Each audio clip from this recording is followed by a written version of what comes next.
بسم اللہ الرحمن الرحیم۔ امام ابو حنیفہ رحمہ اللہ علیہ کی بے مثال بصیرت۔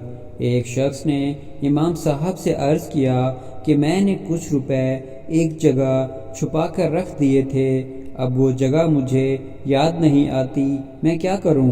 امام صاحب نے فرمایا کہ یہ کوئی فقہ کا مسئلہ تو ہے نہیں جو تم مجھ سے پوچھنے آئے ہو۔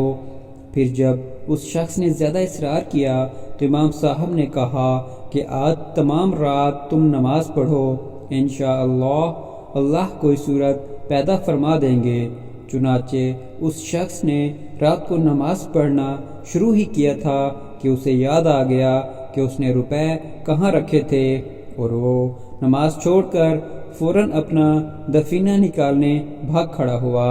صبح کو وہ دوڑا ہوا آیا اور امام صاحب کو تمام واقعہ سنایا۔ امام صاحب نے فرمایا، ہاں، شیطان کیسے برداشت کرتا کہ تم ساری رات نماز پڑھتے رہو، پھر بھی تمہیں چاہیے تھا کہ ساری رات نماز پڑھتے رہتے۔ قربان جائیے امام اعظم ابو حنیفہ کی بصیرت پر کہ کیسا عدیم المثال حل تجویز فرمایا کہ اس شخص کا کام بھی ہو گیا اور نماز کی تلقین بھی فرما دی۔ سبحان اللہ۔